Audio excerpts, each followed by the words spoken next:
Hello friends, welcome to एलकेस education hub.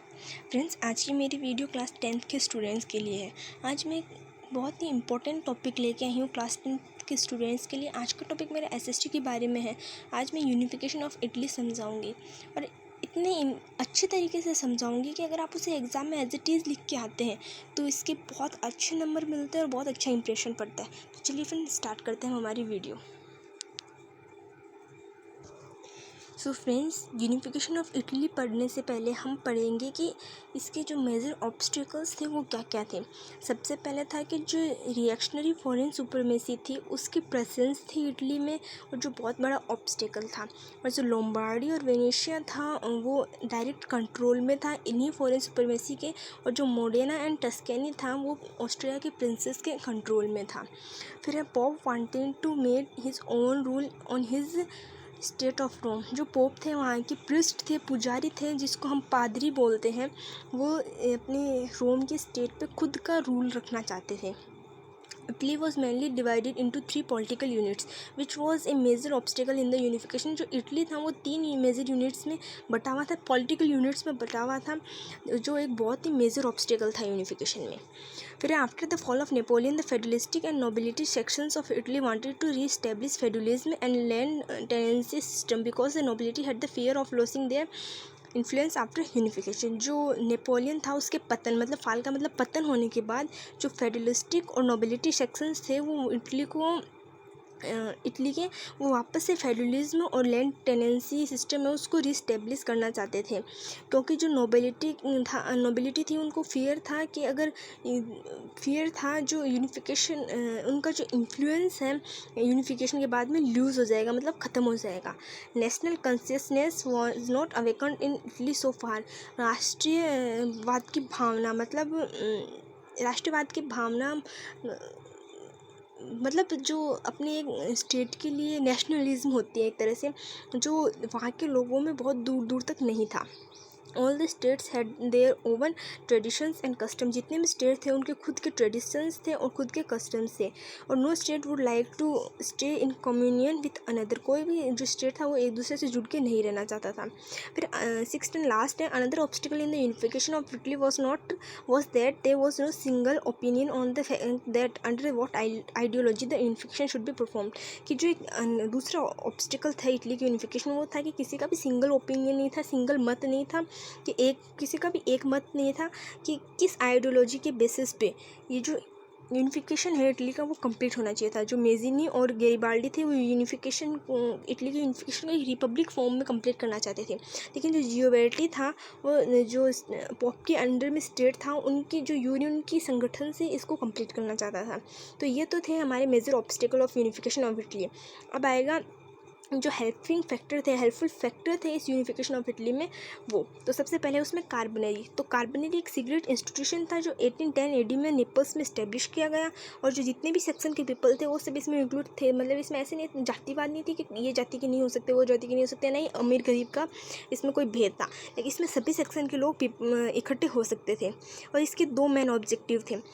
To root out foreigners from Italy. जो foreigners थे उनको Italy से भगाना और अपने एक लीगल इंडिपेंडेंस है वो इस्टेब्लिश करना। But it got failed due to absence of influential leadership and decision aims. मतलब ये जो सीक्रेट इंस्टीट्यूशन है वो फेल हो गया क्योंकि यहाँ पे कोई भी इन्फ्लुएंस मतलब एकदम दमदार लीडरशिप नहीं थी और ना ही डिसिसिव एम्स थे, मतलब एकदम सही एम्स नहीं थे इनके।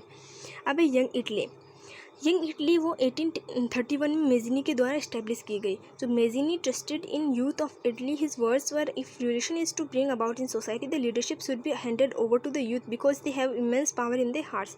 जो मेजिनी है वो इटली के यूथ में युवा में भरोसा करता था, विश्वास करता था। और वो उसके शब्द भी थे ये कि अगर हमें सोसाइटी में रिवोल्यूशन बदलाव लाना है तो जो लीडरशिप है वो हमें यूथ जो आज हमारे युवा हैं उनके हाथों में सौंपना होगा, क्योंकि उनके हार्ट में एक इमेंस पावर होती है, मतलब बदलाव करने की शक्ति होती है। और इस ऑर्गेनाइजेशन के 3 नारे थे। हैव फेथ इन गॉड, भगवान में विश्वास रखो। Bring all the brothers together, जितने भी भाई हैं उनको साथ में लाओ। इसका मतलब ये था कि जो इटली के स्टेट्स हैं वो अलग अलग हुए थे, उनको एक साथ लाओ और गेट इटली फ्री, और इटली को फ्री कराओ। और इस the main aim was clear to achieve unity and freedom of Italy. इसका जो मैन एम था वो क्लियर था कि जो जो इटली है उसकी आज़ादी और एक मतलब यूनिटी है उसको अचीव करना। Mazzini urged the people don't run behind anything except the idol of united Italy.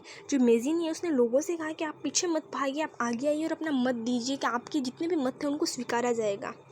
मेज़िनी was an angel who come to build the future of Italy. जो मेज़िनी था वो एक एंजल था जो इटली का फ्यूचर है उसको बनाने के लिए ही आया था।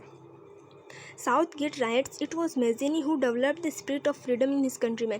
एक साउथगेट नाम का राइटर था, उसने लिखा था कि ये मेज़िनी था जिसने अपने कंट्रीमैन में, अपने देश के लोगों में एक फ्रीडम, आज़ादी की भावना उत्पन्न की, डेवलप की।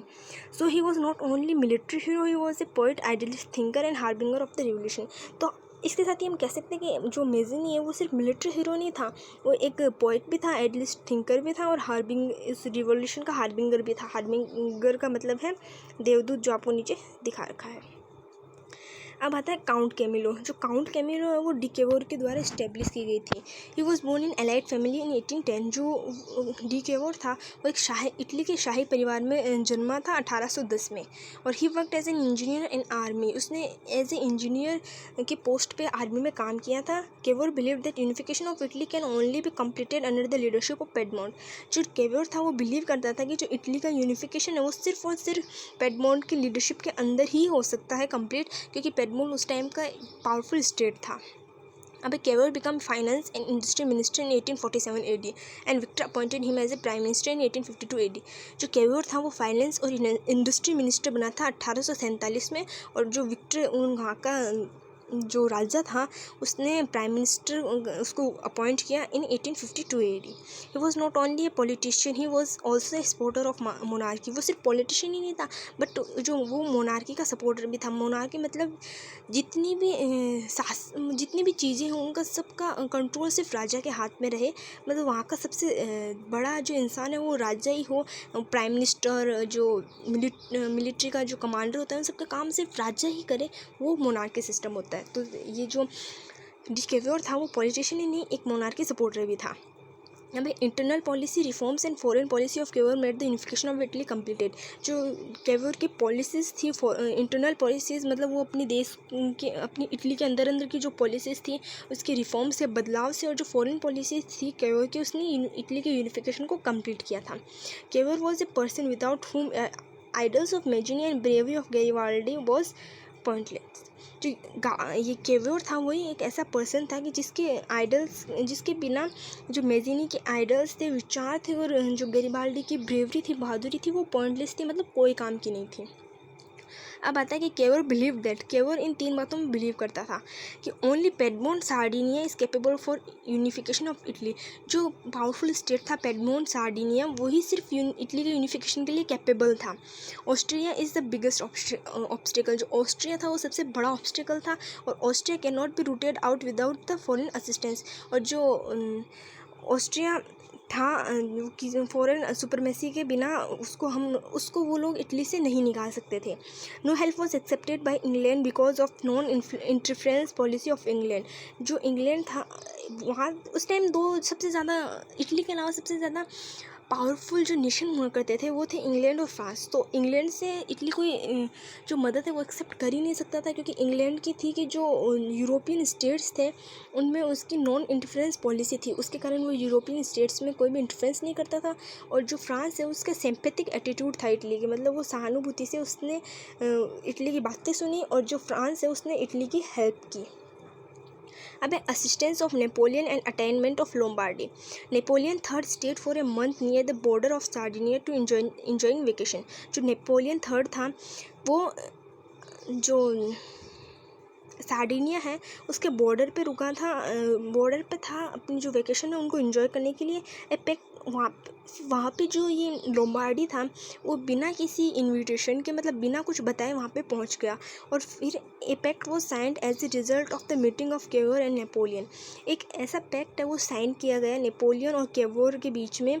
जब वो मिले, जब केवोर और नेपोलियन मिले तब एक पैक्ट वो साइन किया गया, और उस पैक्ट के जो रिजल्ट्स थे उनमें जो उनके कंटेंट्स थे वो थे France would provide a military assistance of 2 lakh soldiers in case of war between Austria and Sardinia.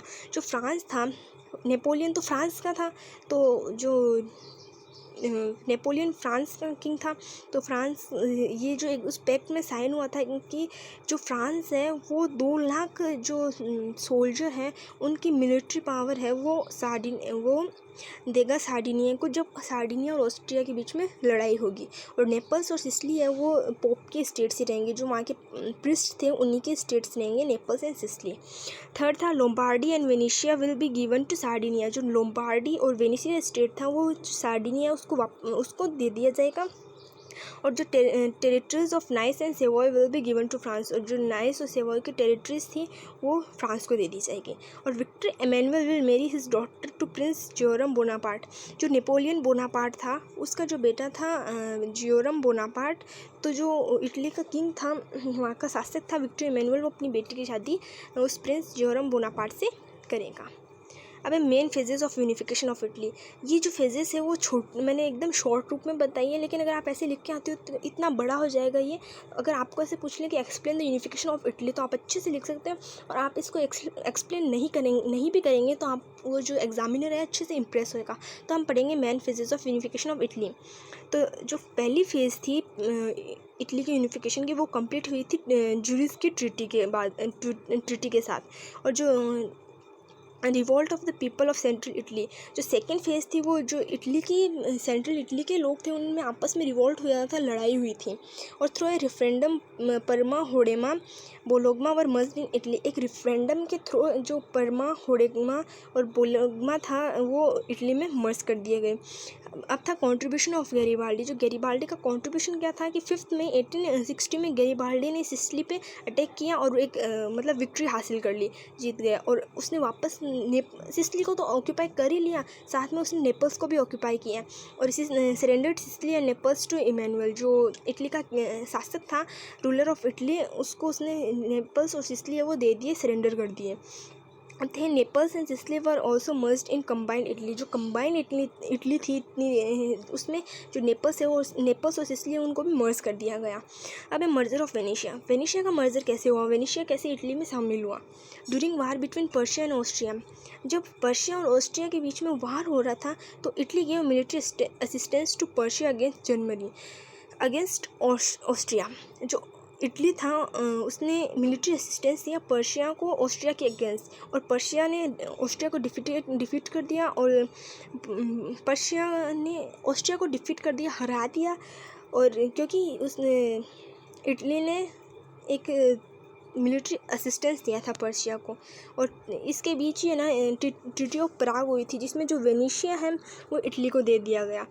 और फिर है मर्जर ऑफ रोम, जो लास्ट फेज थी यूनिफिकेशन ऑफ इटली की, जिसमें 1817 में एक battle took place between France and Persia. Taking advantage of this battle Italy occupied Rome and Rome was made the capital of united Italy. 1870 में जो एक युद्ध हुआ था फ्रांस और पर्शिया के बीच में, और इसी युद्ध का जो इटली है उसने फ़ायदा उठाया और रोम को ऑक्यूपाई कर लिया। और रोम को ऑक्यूपाई करने के बाद उस रोम को यूनाइटेड इटली की कैपिटल बना दी। और इसी के साथ जो यूनिफिकेशन इटली का वो कंप्लीट होता है। और एक बात याद रखना कि उस टाइम 1870 में जो बैटल हुआ था फ्रांस और पर्शिया के बीच में, उस टाइम रोम को ऑक्यूपाई किया था इटली ने और उसको यूनाइटेड इटली की कैपिटल बना दी गई थी। और अभी तक इटली की कैपिटल रोम ही है। तो इसके साथ ही हमारा जो यूनिफिकेशन ऑफ इटली है वो कंप्लीट होता है। यूनिफिकेशन ऑफ इटली को एग्ज़ाम में लिखते हैं तो बहुत अच्छी तरीके से आप नंबर ले सकते हैं बाबू। इसके साथ ही मेरी आज की वीडियो ख़त्म होती है। और अगर आपको कोई डाउट हो इसमें या किसी और के बारे में आपको एक्सप्लेनेशन जानना हो तो आप मुझे कमेंट करके बताएं। और मेरी वीडियो को लाइक करें, शेयर करें अपने फ्रेंड्स के साथ जो आपके साथ 10th में है। और ये अब जो बोर्ड एग्ज़ाम्स होगी उनमें बहुत ही यूज़फुल है। So friends, thank you and subscribe my channel.